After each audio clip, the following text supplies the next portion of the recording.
what's up. Alright. I'm having a rough couple days, but to cheer myself up, I'm going to do a video for you guys, okay? And I have so many things to talk about, okay? So many things I want to get to. But I feel that it is important right now to continue giving you information regarding toxic codependency and the cowardly, covert, fragile narcissist. I know that's a lot of alliteration there. Although C's, cowardly, covert, codependent, I'm going to get tongue tickled. Anyway, anywho, I think I'm going to start doing characters pretty soon. Won't that? That'll be so much fun. But anyway, if I have this inside me, I feel like it is my responsibility to share it. I really do. There are certain experiences that I just feel like it is my responsibility to turn around and share the knowledge that I've gained off of those experiences. And you don't have to do that. You're not obligated to do that in any way. Whatever your experience, your trauma, whatever's happened to you in your past that you've gone through, you have every right to cope with it in any way that you like that makes you comfortable. Keep that to yourself. Keep it private or reach out for private therapy, whatever you want to do. But I personally, on my journey in life, you guys know I'm outspoken. I personally feel compelled to give testimony and to share and pass along some of this knowledge, because if you think about it, especially with a covert, hidden, fragile narcissist that so many people are not aware of how they operate, especially with that, think about it, okay? The trained professionals, yes, of course I respect their work. Of course you need to study, do research, understand narcissism and these types of things. But they're only going to have so much knowledge, right? A trained professional, unless they have lived with a narcissist behind closed doors, especially a covert narcissist, they can even get over on the therapist. There are a lot of professionals that are not aware of this particular kind of narcissism because it isn't seen, it isn't shown. They don't pick up on it in their demeanor because the covert operates more like a toxic codependent. They are meek, mild, helpless, sometimes pity stories, not anything that you would ever imagine would turn on you later in private and become a raging narcissist. That's how they get in your life, okay? That's how they get away with it so much more than the other types of narcissists. All right, but think about it. If we have had this experience in our life, we are the only ones we are the only ones with the knowledge. You know what I'm saying? It's like, I don't feel like anyone's obligated to share these pearls of wisdom and these little details, but the trained professionals, okay, there is no way to spread the word. There's no way to warn people. There's no better way to educate other people as to what's coming their way and what to watch for with this covert type of narcissist, because the only way you learn about them and figure them out and get to know what they are is by living behind closed doors with them. So only certain people on this earth have that knowledge. Only certain people have had the terrible luck of finding out they are involved with a covert narcissist type, the fragile narc type. Only certain people, and the trained professional, a lot of people are going to say, well, is it really helpful when people, should we listen to people sharing information about narcissists on the internet? These coaches and gurus and everybody's giving off information these days and everybody's a narc expert these days and yada, yada, yada. Okay, you're right. You do need to be careful. You need to be very selective about where you get your information and who you listen to online, literature, wherever. You always need to have a professional source that you're going to. Always go to the top for that. Make sure you're understanding things, doing your research from accurate sources, and get that basic level of knowledge in there, okay? But if you think about it like this, the trained professional can only go so far. If they have not lived behind closed doors with a covert, fragile, vulnerable narcissist type, there's information that trained professional is not going to have that you will have. That is not going to be in the book, that is not going to be in their area of study, that they won't know, that the only people that do know are generally the romantic partner behind closed doors, because that is the only person that covert, codependent, fragile narcissist feels comfortable letting their mask drop in front of. After a while, generally with our romantic partner, even if you're a person that's terrified of vulnerability, generally our romantic partner, after living with them a while, that is the person who becomes our best friend, and we start letting down that guard. That is who we begin opening up to more than anyone else in the world, a lot of times, okay? And so, generally, the people at home, the roommate, the romantic partner, whoever that covert narcissist is living with behind closed doors, and whoever they have attached onto, they're very codependent, these types, the covert. Very codependent.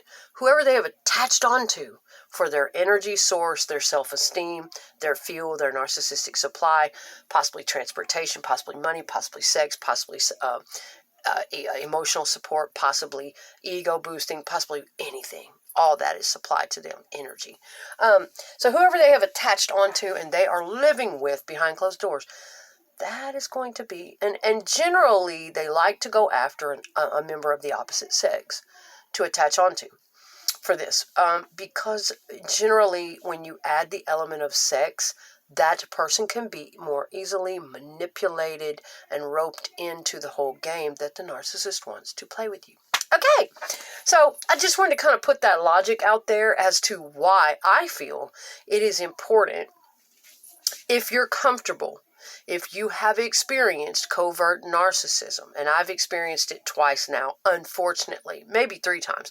One was a platonic roommate. First time I ever experienced covert narcissism, and I didn't know what it was. I didn't know what was wrong with this person. What the hell is wrong with this person? That's what it's make you feel like. And then unfortunately, I did have it happen in a relationship situation. But, so this is why I feel that it is important, if you're comfortable and you've been in that situation and you have those details to share. People need to know, okay? This is how we're going to continue to educate people, and we're going to put a fucking stop to the reign of terror of the cowardly, covert, sneaky, codependent narcissist that gets into people's lives under false pretenses, acting pathetic half the time. And a lot of the shit they're telling you is true. It's actually happened to them. But all that pathetic act that they put on and all the shit they put on you, getting into people's lives, draining them fucking dry for as long as they can get away with it, and then moving right on to do it to someone else.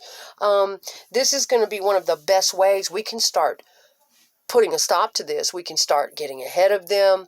And I love it. I love it when people start getting smart about this and aware, and you can shut them down just like that. Even if you struggle with codependency issues on your own, like I do. I am a recovering codependent. I grew up in trauma. I've struggled with codependency issues all of my life. And you need to really know what codependency really is. Not just a surface idea of it, but know what it really is. It is something that affects your self-esteem. It is something that affects your whole entire identity, where everybody has it to different degrees if you have it. Worst case scenario is really bad. You can't trust a worst case scenario codependent. You can't leave them alone for even 5 minutes. They are it's almost like they regress back to an infancy stage, and they have to have somebody's leg to grab onto at all times, or somebody to be talking to them at all times, somebody to be, comforting and pacifying them and keeping them distracted from their thoughts and reality. So these are different videos for different times. Codependency is something very important to learn about, working through those issues in yourself so that you have a strong sense of identity and can protect yourself from people instead of just throwing yourself under the bus. Toxic people pleasing. You can never say no. You feel guilty. You feel obligated. You have no boundaries. You don't feel worthy enough to have those boundaries. And you just got to keep on taking the painful, hurtful, disrespectful shit that you're getting.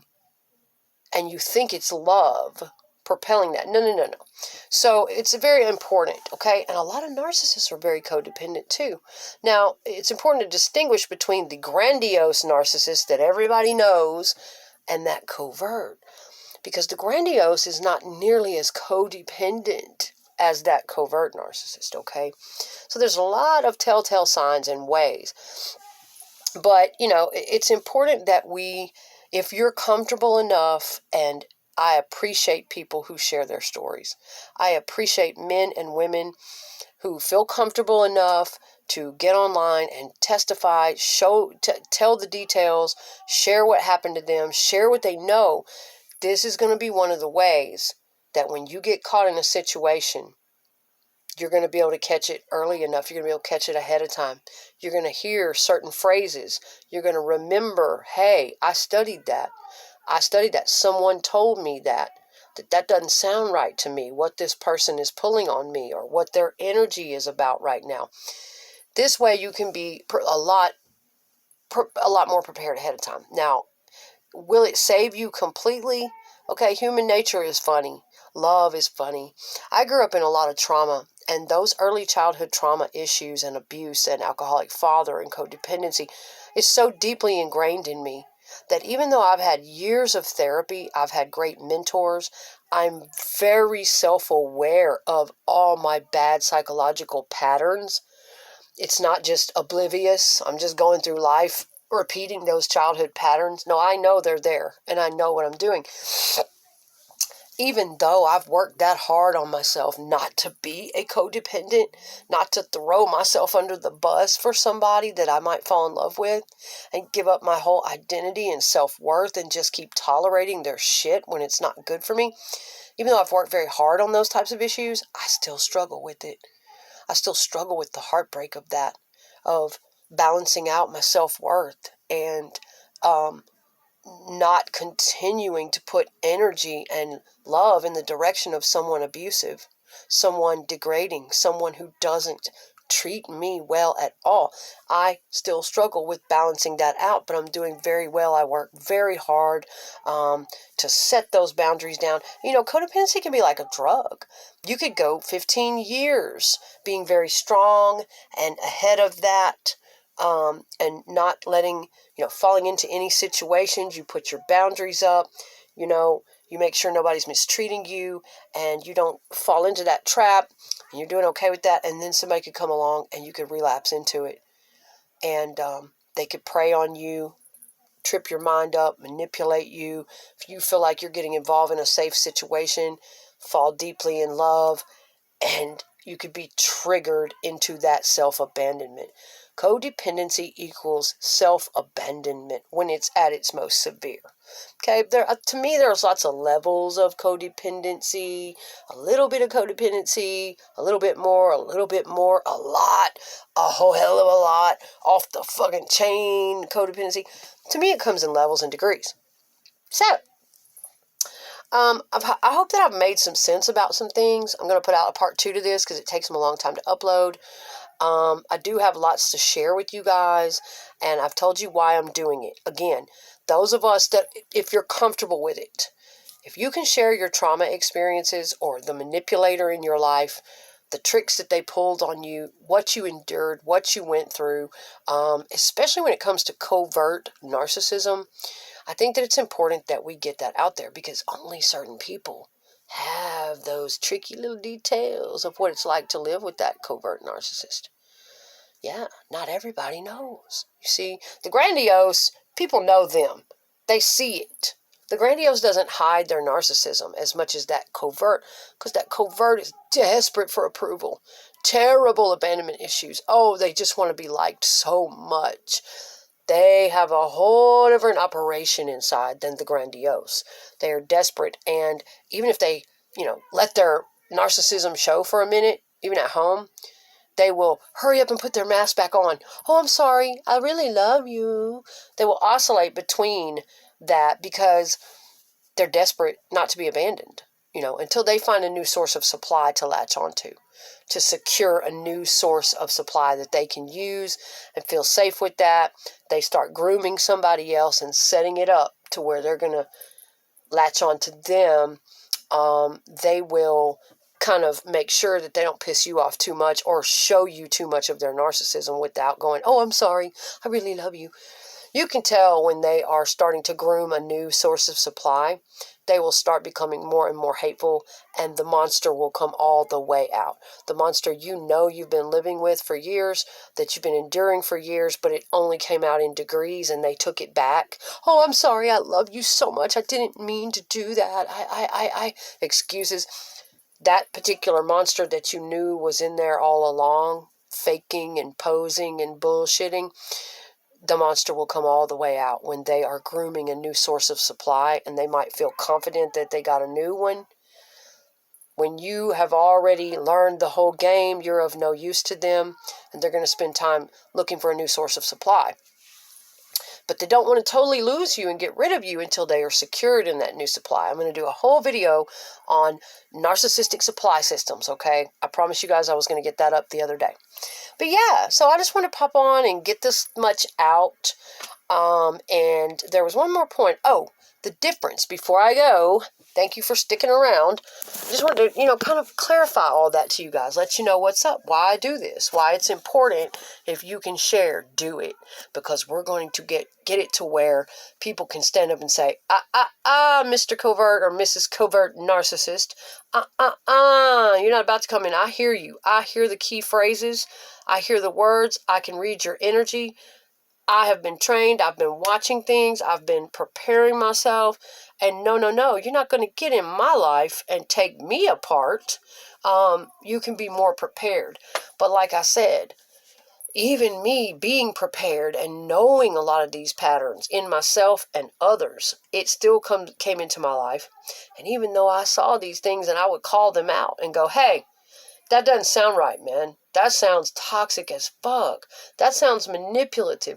Even though I would step by step every time they tried to run a play on me or whatever the case was, I would call it out. I still had work to do on my self-esteem, codependency, and throwing myself under the bus, putting up with such a person. And it was a long, hurtful, hard road. But it's going to help you out a lot more if you're knowledgeable. It's going to help you out a lot more. You're still going to ache. Because when you fall in love, you're in love. Toxic issues or not. And you're still going to ache when you lose them. You're still going to ache when you have to finally admit to yourself, this isn't the right person for me. All the blinders have to come off, even though you might have been aware the whole time. You're going to go through a lot of different complex human emotions, but it's always going to be more helpful to you if you have the knowledge. The more knowledge about these people that you have, even if you continue loving them, even if you continue taking them back, whatever the case is, you need to be ahead of the game. You need to be ahead of the game, and you need to know their strategies. You need to know how it plays out, just so that your heart isn't completely off guard and you are completely wiped out in the end. Because even the strongest of us, even the most knowledgeable who have been studying on this, it still gets to you. It still hurts your heart very deeply that a human being could be as cruel as that. And what it really boils down to is a lot of them are mentally ill. I have mental illness in my family. I have mentally ill brothers that, struggle with that. One of them's passed away, and one of them is in an institution for life, that struggle with complete and total mental illness